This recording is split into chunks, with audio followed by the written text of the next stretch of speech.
का पर्यावरण का जो विषय है इसको लेकर के बहुत अधिक परिचय देना कहना मुझे लगता नहीं इसकी आवश्यकता है, खासतौर पे जब इस सभागार में हमारे भारत के मस्तक से जुड़े काफी लोग हैं। मुझे लगता है कि विश्व में पर्यावरण को लेकर के जितनी भी चिंता हुई, भारत में पर्यावरण की चिंता की आवश्यकता उस तरह से नहीं थी, क्योंकि भारत की तो अपनी आध्यात्म आधारित जीवन शैली में पर्यावरण और प्रकृति हमेशा से उस शैली का हिस्सा ही रहे, इसलिए अलग से चिंता नहीं करना। फिर भी क्योंकि समय बदलता गया, समय के साथ औद्योगिकरण और बहुत कुछ विश्व में बदला, हम भी उसके साथ चले, समय के साथ चलना होता ही है।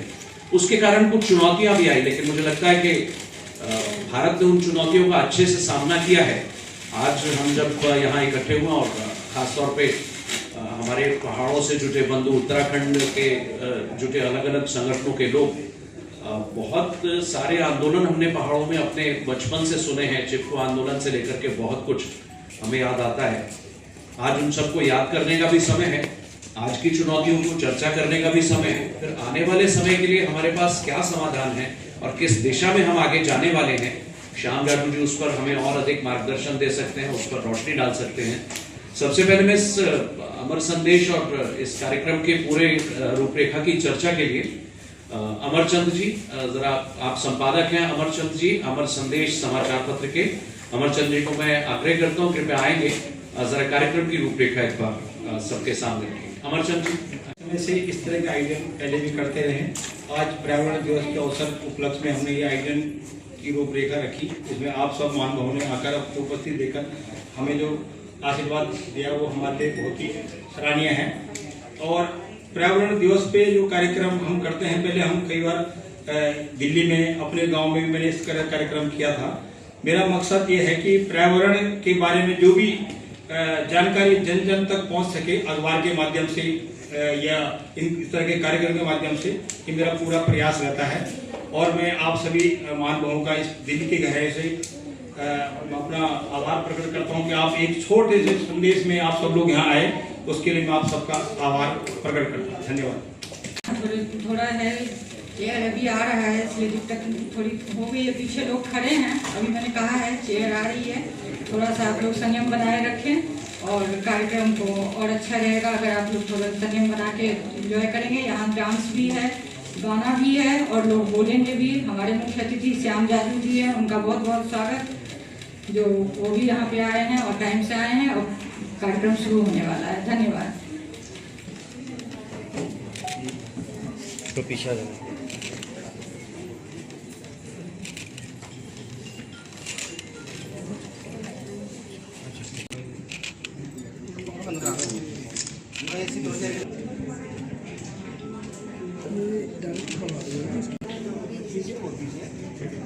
जिस तरीके से हम अपना दोहन कर रहे हैं, चाहे वो हम अपना पृथ्वी का हम दोहन कर रहे हैं, चाहे हम अपना समुद्रों का अपना दोहन कर रहे हो, नदियों का दोहन कर रहे हो, चाहे हम अपना जो है आकाश मंडल का दोहन कर रहे हैं के लिए, तो वो इतना हम दोहन कर रहे हैं कि उससे बहुत सी विकृतियां हम लोगों के सम्मुख इस वक्त खड़ी हैं।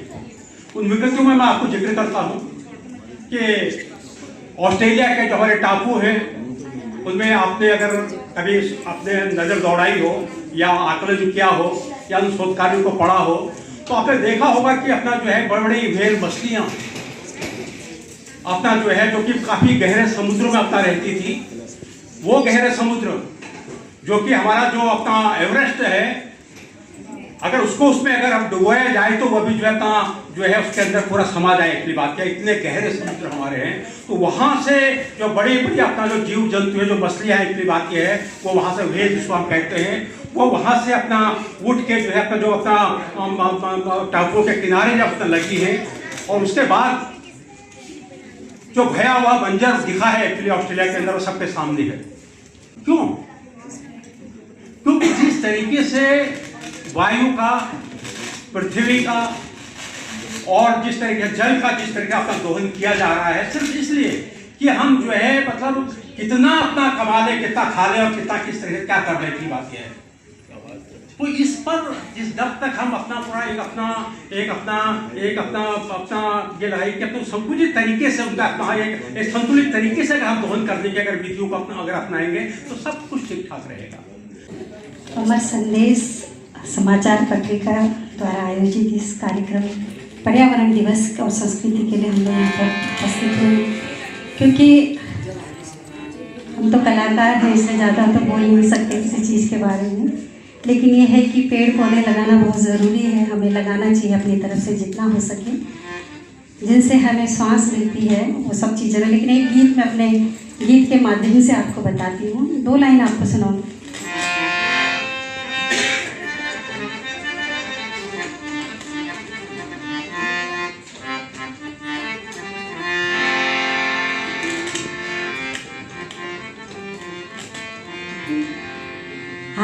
दीदी भूलो डाली बन बनी लगोला, दीदी भूलो डाली बन बनी लगोला, उत्तराखंड की धरती पे हम हर भरी बनोला, उत्तराखंड की धरती पे हम हर भरी बनोला। रूखा डांडा सूखा धरती, रूखा डांडा सूखी धरती, योगी जन सजोला, दीदी उत्तराखंड की धरती पे हम हरी भरी बनोला।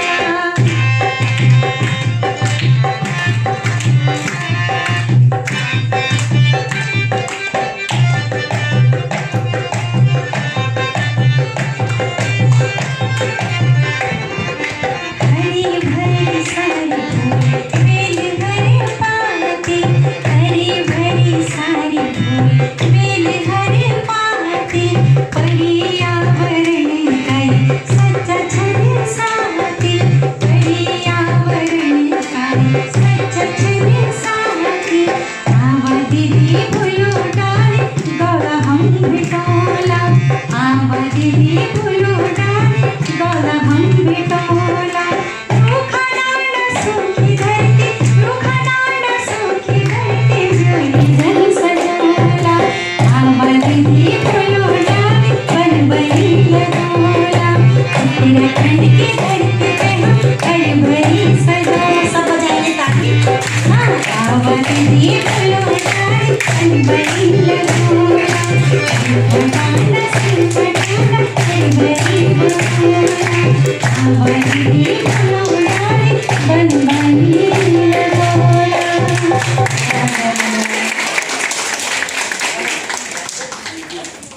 पेड़ प्राणों का आधार, पौधे धरती के श्रृंगार, जरा ध्यान दें। पेड़ प्राणों का आधार, पौधे धरती के श्रृंगार, जरा ध्यान दें।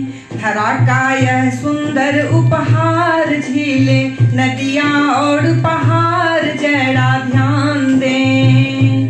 धरा का यह सुंदर उपहार, झीलें नदियाँ और पहाड़, जरा ध्यान दें। देखो घने वन जंगल कट गए, मानव जाति के संकट बढ़ गए।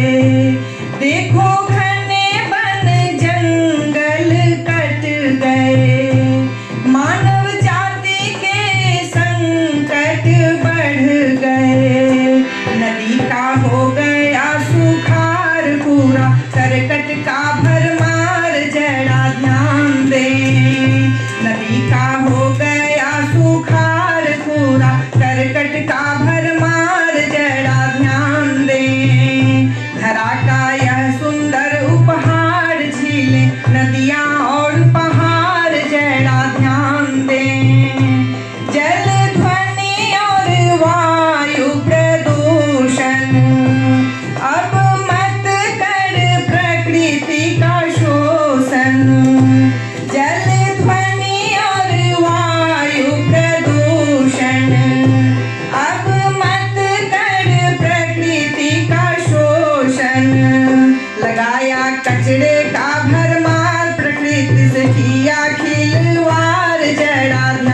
मेरे उत्तराखंड में।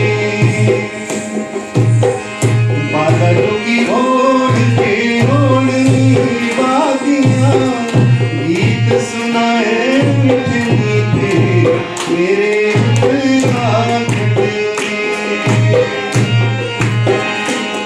ओ किधर यार पहाड़ को, ओ किधर यार पहाड़ को, ठंडो पानी ठंडो पानी ठंडो पानी ठंडो पानी ठंडो पानी ठंडो पानी। सिर्फ एक छोटी सी अपनी रचना पढ़ूंगा, उससे पहले छोटी सी भूमिका कहना बहुत कुछ चाहता था। पर्यावरण जागरूकता के ऊपर हिमालय और गंगा के सामने जो सबसे बड़ा संकट है वो मानव जनित है। पिछले 2-3 दशकों से हिमालय और गंगा के दोहन को लेकर, तो अगर मैं दोहन की बात तो अभी पपले जी ने भी कही थी, उसको दैत्यावतार योजनाएं लाई जा रही हैं। पर्यावरण के लिए सबसे बड़ा खतरा बनकर वो आगे आ रही हैं। हिमालय गंगा को बचाने और ऊर्जा प्रदेश, दो बातें एक साथ नहीं हो सकती।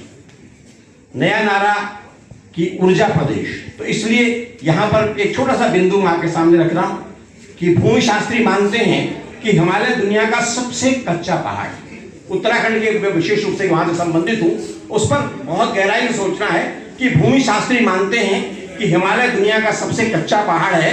इसमें भूगर्भीय और रासायनिक प्रक्रियाएं लगातार जारी हैं। एक तरह से ये नया पहाड़ है जो बनने की प्रक्रिया में है। हमारे पूर्वज, थोड़ा सा बीच में बोले ना, कृपया कर ध्यान दें, हमारे पूर्वज हिमालय की संवेदनशीलता को जानते थे, इसलिए उन्होंने कहा था ऊंचे हिमालय क्षेत्रों में, जाजू जी ध्यान आपका चाहूंगा कि ऊंचे हिमालय क्षेत्रों में सीटी बजाना और जोर से बोलना मना है। देवियां नाराज हो जाती हैं, हम तो कहते हैं देवियां नाराज हो जाती हैं। लेकिन जिस पहाड़ों में बोलना और सीटी बजाना भी मना था, उनमें भारी मशीनों से सुरंगें बनाई जा रही हैं। हम इस बात को सोचेंगे, लेकिन आज की सरकार इस पर बहुत गहन कर रही, बहुत अध्ययन के साथ आगे बढ़ रही है। मैं उसके भी वो नहीं कहूंगा, लेकिन सोचना पड़ेगा। चारों धाम की, देवभूमि उत्तराखंड की, मां चंद्रवदनी की और हम सब की। सम्मानित भाई एवं बहनों, पर्यावरण के लिए हम आज यहाँ पे बैठे हैं और पर्यावरण कैसे सही हो और कैसे पूरे देश में और दिल्ली पोल्यूशन फ्री हो। तो भाई एवं बहनों, भारत के यशस्वी प्रधानमंत्री ने जो हम आज चिंता कर रहे हैं, बहुत पहले चिंता कर चुके हैं, एक पेड़ मां के नाम, ताकि देश के अंदर, पूरे देश के अंदर पेड़ लगे। और उत्तराखंड और उत्तराखंडियों को तो पता है, क्योंकि हम हमेशा साल भर में 20-20, 50-50 पेड़ लगाते थे। जब मैं गांव में रहता था तो पूरा एक सर्कल चलता था कि भाई सीजन आता था बारिश का, इसमें पेड़ लगाने। मगर भाई एवं बहनों, अब हम दिल्ली हमने जो है मिनी उत्तराखंड बना दिया, तो उत्तराखंड जैसे पेड़ हमें दिल्ली में भी लगाने हैं। और यमुना को भी हमें साफ करना है, और यमुना अब जल्दी से साफ होने वाली है। सरकार इस पर चिंता कर रही है। आने वाला जो 11-12 साल से 27 साल से जो पोल्यूशन हो रहा था, आने वाली हमारी दिल्ली सरकार, हमारी रेखा जी के नेतृत्व में ये पोल्यूशन मुक्त होगा, यमुना साफ होगी। धन्यवाद। जय हिंद, जय भारत, सबको राम राम, नमस्कार। बोलो भारत माता की, बोलो उत्तराखंड की, प्रणाम। सम्मानित मंच पर उपस्थित सभी अतिथियों का धन्यवाद आज के कार्यक्रम में पधारने के लिए। सबसे पहले मैं आभार करना चाहूँगा अमर संदेश के संचालक अमर जी का, जिन्होंने ऐसा एक कार्यक्रम रखा। आज से पहले भी वो इस तरह के सोशल कार्यक्रम रखते हैं, लेकिन मैं आप सभी को बताना चाहूँगा कि बंद एसी एयर कंडीशन कमरे में बैठकर जिस बात पे हम विचार कर रहे हैं वो तभी सक्सेसफुल हो पाएगा जब हम आज यहाँ से निकलने के बाद कोई भी एक सीख लेके जाएंगे। अदरवाइज रोटी, कपड़ा और मकान, जिस 3 चीजों के लिए हम भग रहे थे, आज उस जद्दोजहद में हम इतना बिजी हो गए हैं कि हम सफल तो होना चाह रहे हैं लेकिन खुश नहीं रहना चाह रहे। आदमी सफल हो सकता है लेकिन खुश नहीं रह पा रहा है। और हो क्या रहा है, हम पहले भी जंगलों में रहते थे, इतने घने जंगल होते थे कि हम उसमें खो जाया करते थे। आज भी हम जंगलों में रह रहे हैं, लेकिन अब हम कंक्रीट के जंगलों में रह रहे हैं। अब हम जंगल काटते हैं, हजारों पेड़ काट के वहां 100 पेड़ लगा के एक रिजॉर्ट डेवलप कर रहे हैं और वहां जाके हम रह रहे हैं और बड़ा स्टेटस लगाते हैं हम कि प्रकृति की गोद में हमने एक दिन बिताया। उस एक रिजॉर्ट के बनने के पीछे कितने हजारों पेड़ कटे हैं, उसके बारे में विचार करना होगा। मतलब देश का एक बहुत फेमस काजीरंगा नेशनल पार्क, मेरा 2 महीने पहले वहां जाना हुआ। वहां पे अंदर रिजॉर्ट डेवलप किया जा रहा है, पूरा जंगल काटा जा रहा है। मतलब इतने जानवर, तो मुझे साउथ ब्लॉक में बंदर दिख जाते हैं, मुझे वहां कोई जानवर नहीं दिखा। बड़ा आश्चर्य हुआ कि हम वो जंगल काट रहे हैं क्योंकि रिजॉर्ट डेवलप करेंगे, क्योंकि कोई वीआईपी या कोई भी वीवीआईपी आके उस रिजॉर्ट में रुकेगा। तो आज का जो ये सेमिनार है वो सक्सेसफुल तभी हो पाएगा कि हमें इन सब चीजों के बारे में सोचना होगा, क्योंकि इंडिया अभी भी डेवलपिंग कंट्री में है। जो डेवलप कंट्री हो गई उनकी बात अलग है, लेकिन अगर हम डेवलपिंग फेज में हैं तो हमें विकास करना है, और विकास अगर करना है तो कुछ ना कुछ विनाश करना ही पड़ेगा। तो अब जैसे जैसे टेक्नोलॉजी डेवलप हो रही है, हमें ये डिसीजन लेना होगा कि हम वो विनाश कितना कम से कम कर सकें, तभी हम सक्सेसफुल हो पाएंगे। बहुत बहुत धन्यवाद। समय की नज़ाकत को देखते हुए मैं सीधा विषय पर आता हूँ।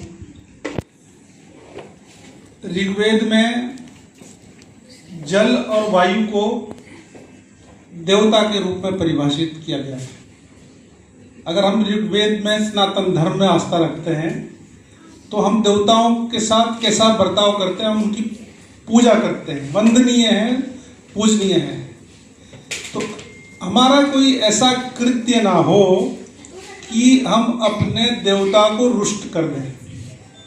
तो इस पर्यावरण, जिस स्तर जो पर्यावरण है, प्रकृति ने जो हमें दिया है, तो महात्मा गांधी जी ने भी कहा था कि जो प्रकृति है उसमें इतनी क्षमता है कि उसमें हम एक संतुलित जीवन का निर्वहन कर सकते हैं।